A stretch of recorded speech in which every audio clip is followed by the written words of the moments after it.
नमस्कार आप सभी को। मेरा नाम आशीष शर्मा है एंड आज मैं एक ऐसे टॉपिक पर बात करने जा रहा हूं जिसको मैं जनरली अवॉइड करता हूं, लेकिन आज मुझसे ये होगा नहीं।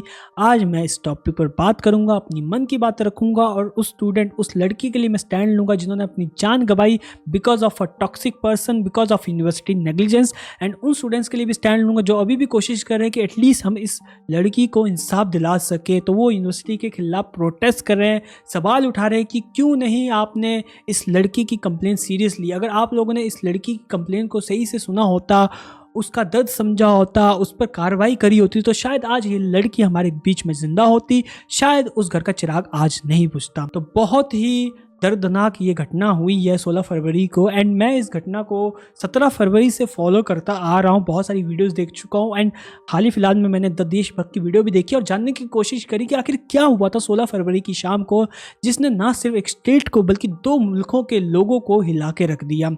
और जिस तरीके की जो कार्रवाई करी है यूनिवर्सिटी ने इस इंसिडेंट के दौरान, उस पर भी हम बात करेंगे। तो 16 फरवरी की शाम को कीट यूनिवर्सिटी, जिसको आप Kalinga institute of industrial technology भी कह सकते हैं, उसकी छात्र प्रकृति लम्सल की जो डेड बॉडी है वो पाई जाती है उनके हॉस्टल में। माना जाता है कि उन्होंने सुसाइड कमिट किया।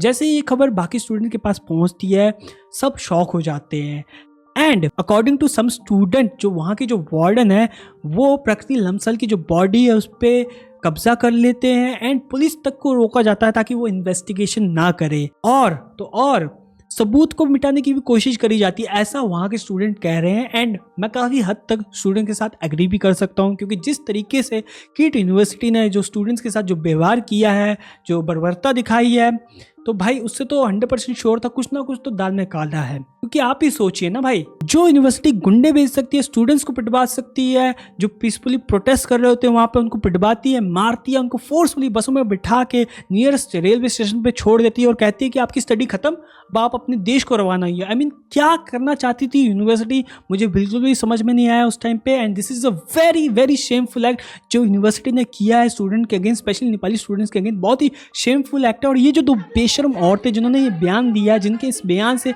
भारत और नेपाल के जो सदियों के जो रिश्ते हैं उन पर दरार डालने वाला काम किया, इनके इस बयान ने बहुत ही वाहियात बयान दिया है। एंड एज एन इंडियन मैं दिल से माफ़ी मांगना चाहता हूँ अपनी नेपाल की जनता से। ये बयान बिल्कुल ही गलत है, मैं डिसएग्री करता हूँ इनकी इन स्टेटमेंट से।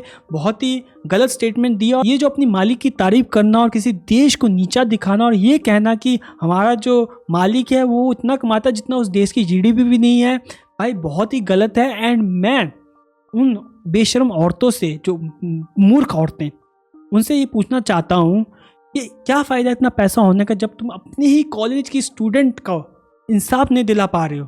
क्या फ़ायदा इतना पैसा होने का? उल्टा तुम जो स्टूडेंट उस लड़की के लिए लड़ रहा है, उसके लिए प्रोटेस्ट कर रहा है, उसी को आप पिटवा रहे हो। क्या फ़ायदा इतना पैसा होने का? क्या इस पैसों से क्या उस लड़की की जान वापस आ पाएगी? नहीं ना। तो किस बात का घमंड पैसे का? सुधर जाओ, शर्म करो और अपने अंदर की जो इंसानियत है उसको जगाओ। और जो इस लड़की के साथ जो गलत हुआ उसके लिए आवाज़ उठाओ, और जो भी इस लड़की के लिए आवाज़ उठा रहा है उसको मत दबाओ। इतना ही तो स्टूडेंट आपसे मांग रहे हैं और आपसे ये भी नहीं हो रहा। वो बेचारी IRO का दरवाज़ा खटखटाती रही, कहती रही कि मुझे मेंटली फिजिकली हैरेस किया जा रहा है, कोई मेरी हेल्प कर दो। किसी ने उसकी नहीं सुनी और अंत में थक हार कर उसने, उस बेचारी लड़की ने मौत को गले लगा लिया। तो ये कंप्लीट फेलियर है यूनिवर्सिटी की एडमिनिस्ट्रेशन का, क्योंकि उनका काम होता है कि कोई भी स्टूडेंट ऐसे एक्सट्रीम स्टेप ना ले। तो दे कंप्लीटली फेल्ड हर। और मैं इसलिए भी कहता हूँ कि इसकी मौत की वजह सिर्फ अद्विक नहीं है, कॉलेज प्रशासन भी उतना ही बड़ा गुनहगार है जितना अद्विक। भाई ये जो अद्विक श्रीवास्तव नाम का जो लड़का पकड़ा गया ना भाई, इसको मैं इंसान तो बोलूंगा नहीं, जानवर से भी गैर गुजरा है ये। मैंने इसकी रिकॉर्डिंग सुनी और सच बता रहा हूँ भाई, 10 सेकंड से ज़्यादा मैं सुन नहीं पाया वो रिकॉर्डिंग। इतनी वाहियात लैंग्वेज में वो बात कर रहा है उस लड़की से, तो आई कैन इमेजिन कि वो लड़की ने कितना मेंटली टॉर्चर सहा होगा भाई। उसको कितनी ज़रूरत थी उस टाइम पे हेल्प की, मैं इमेजिन कर सकता हूँ। भाई मेरे तो होश उड़ गए थे वो ऑडियो सुनते ही। बहुत गलत हुआ उस लड़की के साथ और मैं नहीं चाहता किसी और के साथ ऐसी घटना हो।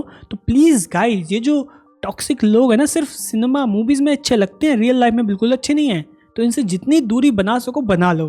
अगर आपको लग रहा है कि आपकी कोई बात सुन नहीं रहा, तो talk to your parents. I know शुरुआत में थोड़ा मुश्किल होगा अपने पेरेंट्स के साथ बात करने को, और उतना ही मुश्किल होगा आपके पेरेंट्स को बात सुनने में। और मैं ये नहीं कह रहा कि पेरेंट्स रिएक्ट नहीं करेंगे, पेरेंट्स गुस्सा नहीं करेंगे, पेरेंट्स गुस्सा करेंगे, रिएक्ट करेंगे, और उस टाइम पे वो गुस्सा जायज़ भी होगा उनका। लेकिन मैं इतना भी जानता हूँ कि पेरेंट्स ना अपने बच्चों की सेफ्टी के लिए ना कभी भी कॉम्प्रोमाइज़ नहीं करेंगे। तो टाइम लगेगा, वो आपकी बात जरूर समझेंगे। तो एम्बैरेसमेंट के डर से कभी भी अपनी बात अपने पेरेंट्स से मत छुपाना। मैं इतना ही कह रहा हूँ, खुल के बात करो पेरेंट्स से जब आपको लगे, जब आपके पास कोई उपाय ना हो। सोचो उन माँ बाप पे क्या गुजर रही होगी जिन्होंने अपनी बच्ची को खोया है और साथ में जिंदगी भर का गम भी मिला है।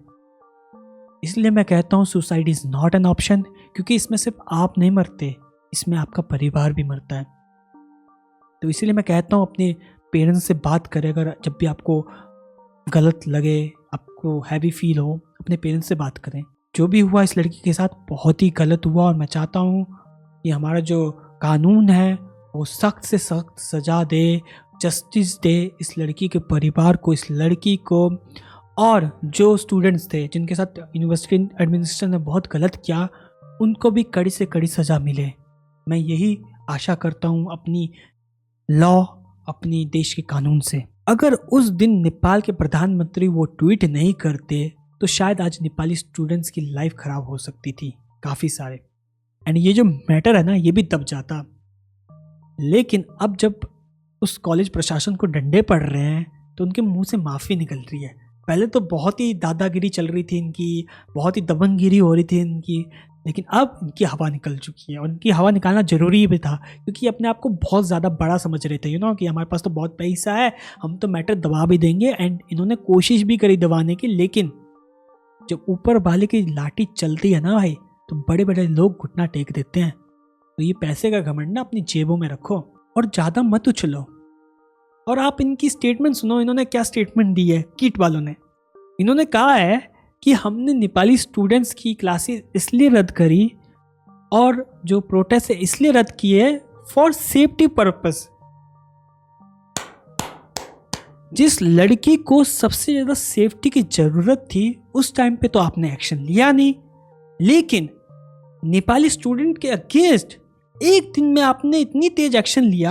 अगर वही एक्शन आपने उस लड़की के लिए लिया होता ना तो आज ये नौबत नहीं आती। अरे आप साहब बोलो ना, आपको अपनी यूनिवर्सिटी की इमेज बतानी थी, इसीलिए आपने ये कदम उठाया, और ये कदम आपको बैकफायर भी करा क्योंकि ये इंटरनेशनल मुद्दा बन गया था। तो अब आपके मुंह से सॉरी निकल रही है क्योंकि आपको डंडा दिया जा रहा है। अगर आपने ठीक ढंग से काम किया होता ना पहले से ही तो ये नौबत नहीं आती और आज वो लड़की जिंदा होती। तो काश आपने उस लड़की की बात सुनी होती, काश।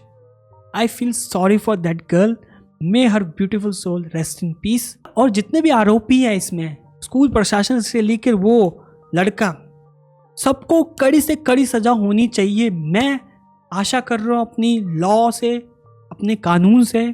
सो आई स्टैंड विद प्रकृति लम्सल, जस्टिस फॉर प्रकृति लम्सल।